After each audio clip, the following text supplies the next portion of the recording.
to the Delegates Lounge. Pull up a chair. I'm Alex Tarquinio, a journalist based at the United Nations here in New York City, and your MC for this podcast, featuring some of the most influential minds in the world today. Settle in for some riveting tete-a-tete, available wherever you listen to podcasts.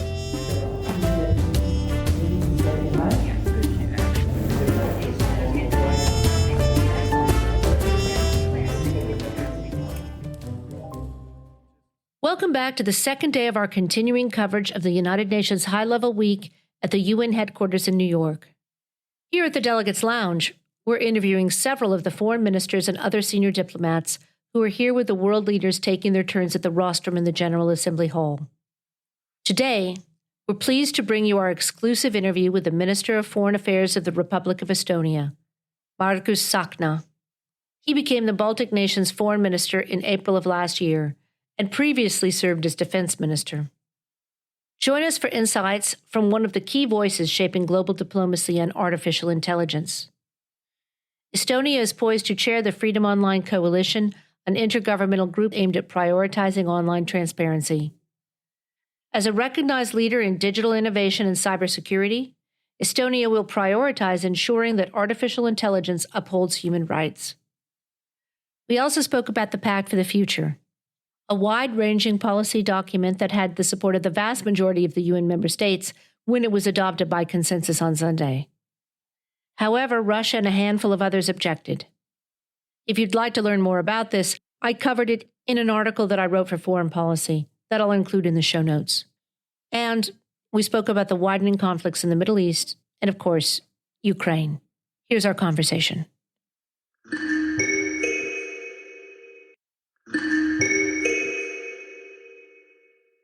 Thank you, Mr. Minister, for making time to join us during UNGA. It's a busy week.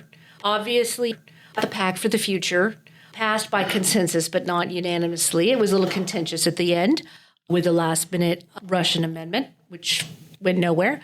Can you tell me first, how important do you think the Pact is, the fact that it did pass by consensus, and whether it will make a real difference in people's lives? Yes, the Pact of Future is important, and of course it is not changing anything practically like today or the next day, but it was an important process. It was very important for us as well as a small country that multilateral approach was successful, and there are lots of rumors that why we need United Nations and if the Security Council is not working. But actually during this UNGA week as well, we see that how important it is that we will follow as well the United Nations Charter, territorial integrity questions, but also the President Biden was very strong about the reform, about the Security Council. Though this Pact of Future, it's very, very wide paper, or the pact in the meaning. And but I think the value of that was that we were able to adopt it, we were able to pass it, and without voting who is pro and favor, but the voting was about that we are not going to vote. It will be a consensus thing.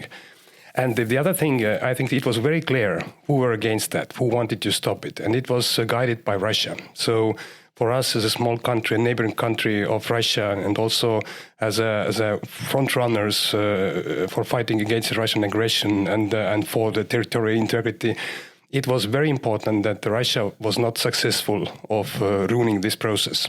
And also it was clear that which countries were together with them. I think that the future world will be more divided between countries which are,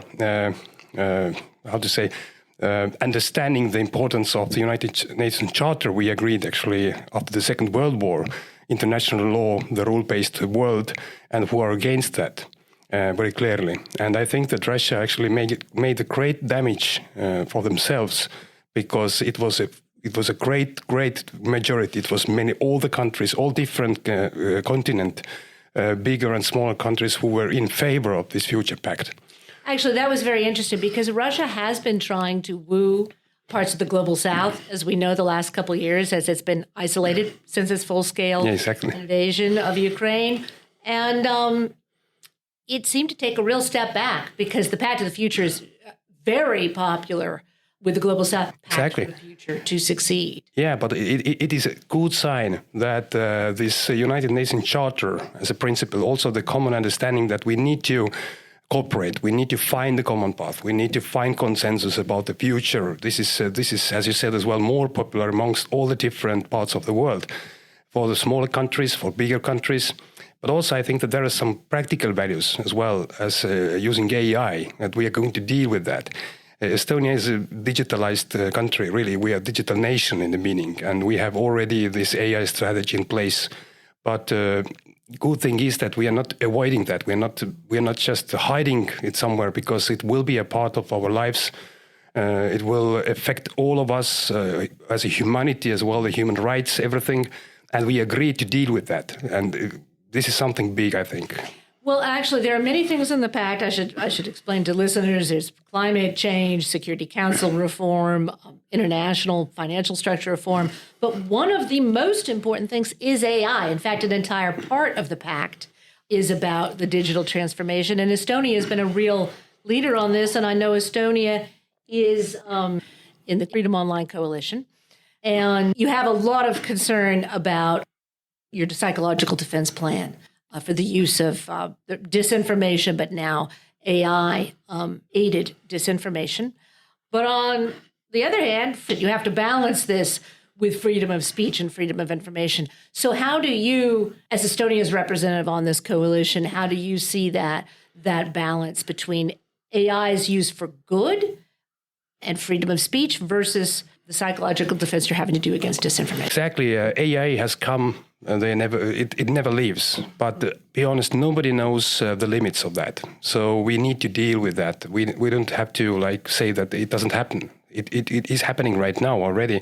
But there are opportunities and there are risks as well. So we see the opportunities as a digital nation in the meaning of personal services, personal rights, access for freedom. We think that the personal freedom is most important as well. And AI can change it in a positive ways. But also we don't know where and what level this AI is going. So we need to protect the human being. We need to protect humanity in the meaning of that the machine is not taking over. We need to have this men control there as well about very sensitive areas. But as well, AI will go everywhere. AI will go to defense industry, wars, everything, and also the disinformation. But the communication nowadays is already personal. It's online. It's in social media. So it's harder and harder for people to understand what is truth, what is not truth. And be honest, this personalized communication has been used already to create any kind of conflicts. And it's my personal opinion. There is a fight for our minds. And personally, it's not only the question anymore about the governments, what governments are deciding whether they are supporting one or the other side. But this is global race about the values. And AI will be used in wrong ways. I'm sure that we are not able in the future to control it 100%, but at least we should argue, we should agree what kind of rules we put in, because this is a revolutionary situation. I think that it doesn't happen within the next couple of decades. It is happening within the next couple of years already. This digital revolution is everywhere. Can you tell listeners a little bit about the Freedom Online Coalition and also how you see that working with the United Nations? Because obviously, it's no secret, Secretary Guterres has made this a big focus. Yes, for Estonia, this leading this coalition is a very practical approach as well, because we have been taking very active position about digitalization, about AI in the future, about digital services. In Estonia, we have 99% of public services online already. Though what we need to explain is that this is a great opportunity for everybody. It is like part of the Fit for Freedom program that Estonia has, the personal freedom for people. So we need to guarantee the access of internet and also access for services. In Estonia, we have the highest standard of digitalization. We can vote online. We have e-voting. Next year, we are introducing as well the mobile voting, m-voting, we call that. And it's not like the case that we can vote, but it's the question that it's the highest standard for democracies, that there is a trust amongst the government in the meaning of using your data and all the other principles. Though what we want to achieve is to protect the personal freedom and rights through the digitalization. Because what we have witnessed in our societies during the last 20 years is that we have gained a lot, our people have gained a lot. We are more free than ever. The personal freedom and personal rights and the human rights, they are on that level that we are like leading most of the different different researches. And this is an opportunity. And we have very deep cooperation with African continent countries. It is changing the societies. And I think that these developing areas, they can jump on a new level, as we did 20 years ago. We don't know how to use fax machines. I don't know how to use the checkbooks of banks. And now these parts of the world where we have the majority of people living, they have the crazy opportunities for developing their freedom, their life quality, standards, everything. So we take this position in very practical ways to deepen the cooperation and also to explain that this is like the value-based approach. We need to set the values we are following, and these are all somehow explained with the human rights and the personal freedoms and this opportunity, and it is very like democratic part. And also digitalization has given us the transparency of the society, though the every single person can be free in the meaning of the most primitive ways. I'm very interested in e-voting, and I don't know if you can tell me a little bit about how that works. I mean, there's a great deal of trust involved in the voting procedure. People have to trust the government that their vote will still be anonymous when obviously if it's an app, there has to be some way of building in the anonymity so they don't trace it back to your phone.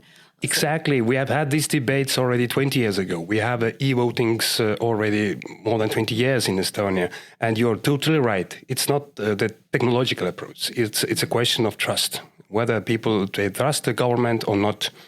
And also we have the principle in Estonia agreed all the data belongs to the person. Person can check what is happening with the data, even more than if the data is being moved on the paper.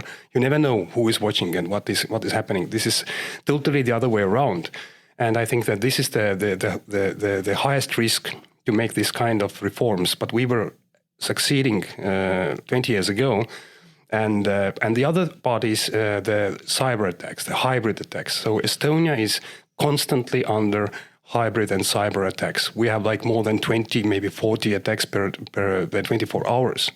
And also our e-voting system, we are testing it constantly with the best hackers in the world. So to show that actually it can be protected, and it has been protected. Though I think we have like a good example that you create something new, you create the digital world, and you're able to protect it. And these hackers or the attacks, they're not only coming from Russia, they're coming from North Korea, they're coming from the private groups, because we are like the standard that everybody, all the hackers, all the group, they want to break down. But we have been succeeded most of the times. Though there's always two parts. And to serve the trust of the people, you have to show it that their data is safe. And of course, the voting finally, yes, this is application, it's governmental application, but it's a question of trust and belief as well. But we always keep the traditional way of voting in life, in the meaning that finally whoever is not trusting this can vote traditional ways, using the paper and go and do it, because it is a voluntary thing. We cannot push people in a meaning of saying that this is only online. And we have been witnessing that even the older generation, they have taken over most of the online and digital services because they understand it's much more comfortable. And we are hiding all the bureaucracy from the personal view. And actually what is the result is the quality and personalized services, but also the time. We are releasing the time. People have more time for themselves or the jobs and whatever. This is something new. We're trying to count how many hours, days or years we actually, people don't waste anymore for bureaucracy. So I'm wondering if you've also increased participation because certainly people in rest homes with mobility issues might not have been able to get to the polls so easily and are now more likely to vote. I don't know if you've kept track on whether participation has increased. Participation has increased because in Estonia we have like 1 week you can make the choices. And of course, the final traditional vote, if you decide finally to go and vote traditional ways, it counts. And we see as well the increase of the younger generation participation, really, because, sometimes they don't care about the votings, but it's now cool. They can go and participate. Right. But it also gives us and puts us the responsibilities to guarantee the objective information that people actually will get the information, what is going on, who is who, what are the real stories, what are the political choices. So it affects as well the debate, what we have in our societies. It affects the democracy. You mentioned the hybrid warfare aspect of the attacks, and it's not only Russia, it's North Korea. Do you also see a lot of attacks, cyber attacks coming from Iran? I can say different places. Different places. Yes, okay. Yes. I think we can imagine what some of those different places might be. Yeah.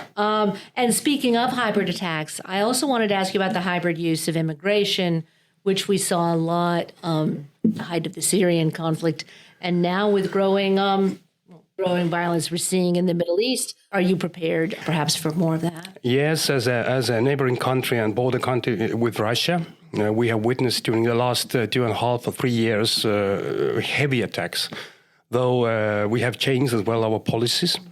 But we are very clear. We don't let anybody into our territories, really. And I think that Russia has understood as well this situation, because they are weaponizing these poor people who are suffering, because we are not against these people, but we are against weaponizing this immigration. Also, we see the great change between the Finland and Russian border, and Finland has adopted now the new regulations about the immigration because of that. But the hybrid attacks we witness now in Europe, they are not only the so-called weaponized immigration attacks. We see hybrid attacks in European territories. Estonia made, at the end of the last year, arrests about more than 10 persons who were guided, financed, and organized by the Russian secret services in our territories. So we witnessed already the different attacks against personnel. We see the attacks against the different infrastructure in Europe, in Germany, everywhere. So this is one part of the Russian plan to put our societies under pressure. So we decided together with Baltic Sea governments that we list all the hybrid attacks hybrid and cyber attacks what we have had during the last 2.5 years. And if you put all these hybrid attacks, what we have had in Europe from Russia, to the perspective like 3 years ago, I think that we have all been in shock.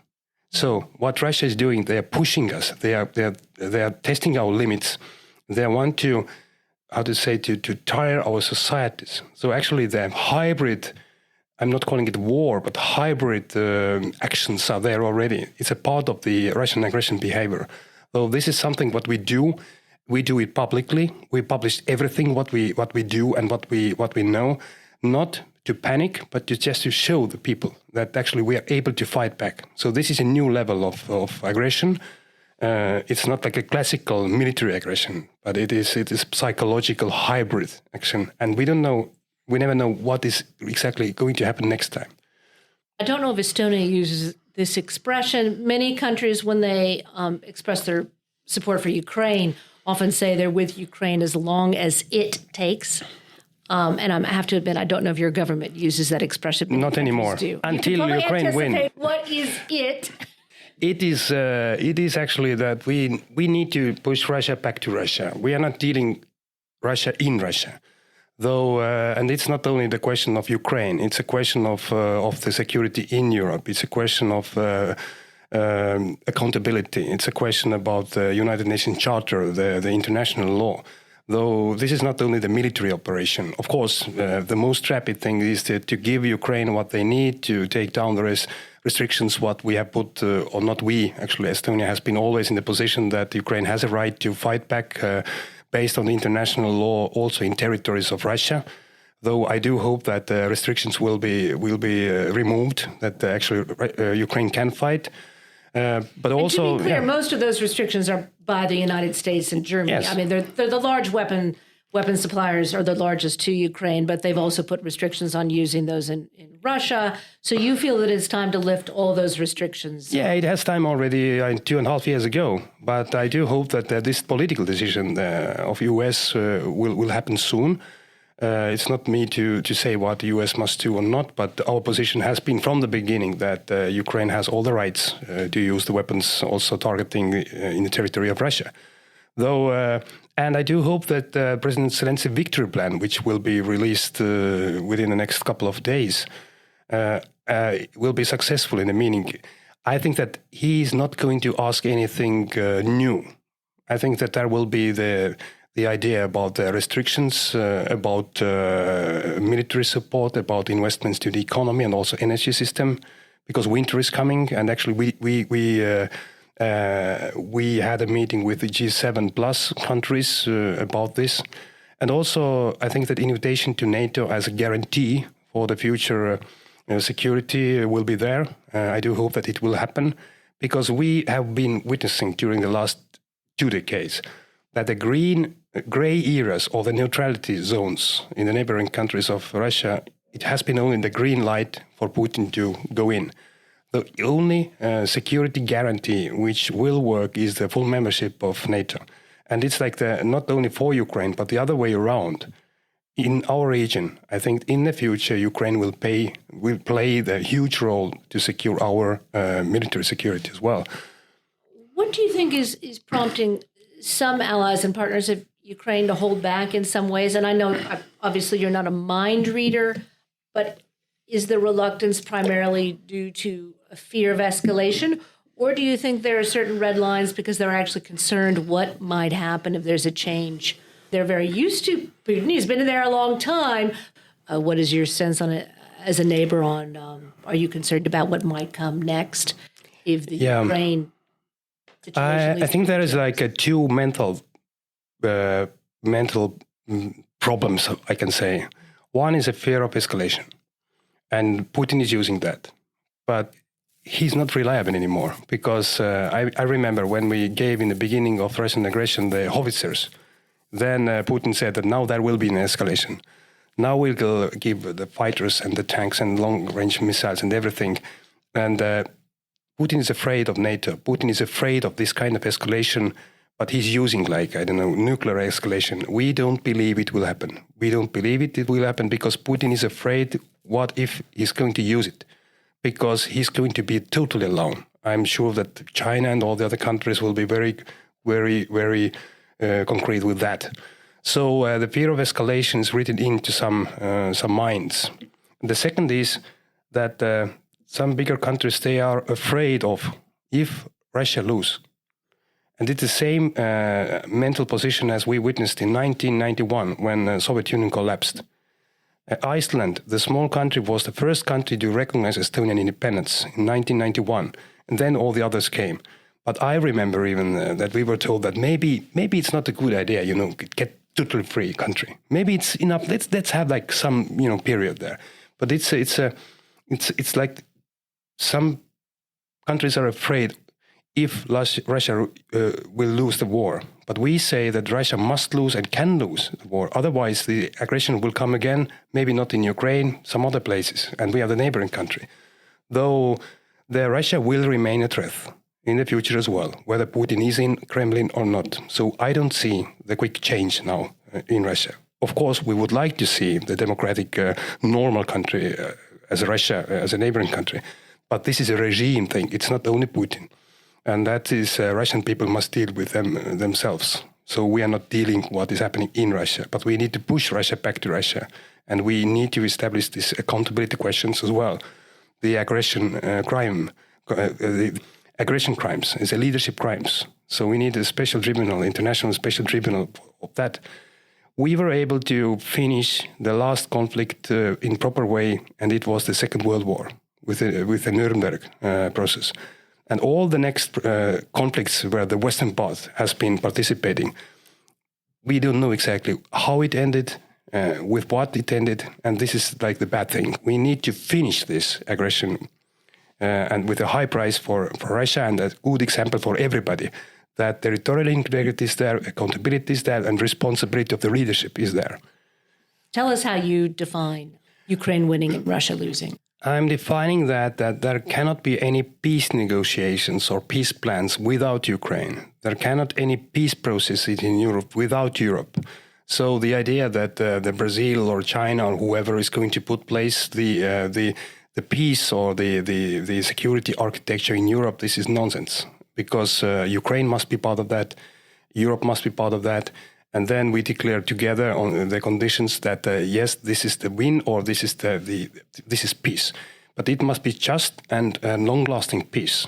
It means as well that we cannot repeat the Minsk agreements, what already had, because we were sure that it will continue. This aggression will be continued, though. It is hard to say exactly what is the peace. Now we have this President Zelensky 10 points peace plan. We agree with that. We support that. And also Estonia, together with Argentina, has been taking responsibility from the point 5. This is territorial integrity and also United Nations Charter. Though we are leading this topic as a number 5. But the main rule is nothing without Ukraine, because Ukraine is fighting there. I don't want to see Yalta will be repeated again, because we were left out from the Yalta process. The Second World War was finished to our nation that we were occupied, and we lost 1/5 of our population. So, though we know this story very well. No repeat of Yalta. That's very clear. Now, Ukraine was a focus until October 7th, this last year. Attention has been, shall we say, divided, certainly here at the UN, about the Middle East conflict, which obviously has had an escalation this past week from Gaza to Lebanon. Is there a connection between them? And also, what can the UN do in the Middle East? Is there anything it can do there that it has been unable to do to bring the Ukraine conflict to an end? Is there anything more it can do in the Middle East? Of course, the Gaza conflict is already a very old conflict, and now it has been escalated, and also Israel has all the right to protect against Hamas. But the other way around, Estonia has been very clear about the United Nations votings, about the Palestine resolutions, that we need to stand and we need to protect as well the international law and rules. Though this is a very complicated question, but of course they are related. I don't believe that Putin is behind everything, of course. This is a long story, but Putin is very happy that we have more and more different conflicts that we put our energy, attention, and also the resources in. So any kind of escalation as well outside from Ukraine, it is very useful for Putin as well. But we, as Estonia, we are not only focusing on what is going on in Ukraine, in our region. We are very much concerned what is happening in Gaza, what is happening actually in African countries, that Russia is very active there as well. It's very cheap actually to support this military groups to take over with very undemocratic and brutal ways one or the other country, and it is so hard to be present and do something as a democratical union, as European Union. So nobody knows. It's not in people's mind that the European Union has been the largest and the biggest supporter for Palestine government in the meaning these processes. So I'm very much concerned what will happen. But I think that President Biden had very clear position as well during this speech in United Nations 2 days ago, that two-state solution is the only way. But it needs ceasefire, it needs release of hostages, and it needs negotiations. We don't see this will right now there. Though, of course, this attention which is going away from Ukraine and also resources, it's worrisome, but we have to face that all the conflicts in the world are connected, all the conflicts, and also the tensions between China and Taiwan and this region.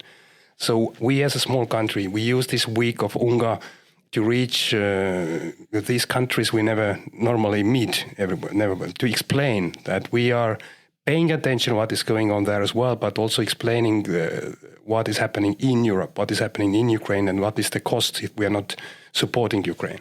Well, in fact, the UN does have some limitations on what it can do. Of course. It did eventually vote on a Security Council resolution for a ceasefire, but there has to be will on the ground. Now, before you run off, I did want to take a minute. I told you I had one lighthearted question. I did want to ask you about a typical dish from the Estonian culture. I'm asking all of the ministers and diplomats we speak with this week just to get a variety. You can tell us one of your favorite dishes, something you'd like to see served here at the UN to represent Estonian culture, perhaps, and a little bit about the cultural significance too. Yeah, we normally have very traditional dishes, and it's very similar to like the German cuisine. But there's one specific thing. This is the blood sausage. So we are using the blood, and then we make sausages from that. If I'm going to explain how we do that, though, I think nobody wants to eat that, so I'm not going to in details. You don't make the blood sausage at home; you buy it. Yes, we do. Yeah, we do. My mother can do it very well. This is a traditional thing. So, but normally, of course, today's people they are buying them from the shop, but it is something very specific for Estonia, though. But it's very tasteful. Okay, but you don't actually slaughter the hog. I say somebody do that. Okay, because actually the inspiration for this was an aunt of mine who wrote cookbooks, and she did write about cooking on the farm, including hog killing time was one chapter. And modern breeders understand. I can tell you honestly that when I was younger and a student, beginning of 90s, when we had nothing after the collapse of Soviet Union, though. We got during the restoration of the private property, we got back our farms and lands, and actually my family, we had animals, and we did everything ourselves. So I've been the farm country boy. I know everything. I can do the blood sausages from the beginning. Yeah, no, that's fascinating. Yeah, but you don't really recommend it for the. No, I think that today it's much more easy to go and buy things from shop. Just tell me, how long do you have to cure? Do you have to cure the blood sausage for a long time before it's... No, actually it takes you, put it on the oven maybe like half an hour or whatever. So, yeah. Oh, okay, so half an hour from making it to, not from actually slaughtering. No. Okay. From that, from when it you takes, get the materials. But the just you can Google how to do it. Okay, I will. We'll look up that recipe. That's fascinating. Okay. Well, thank you very much for your time today.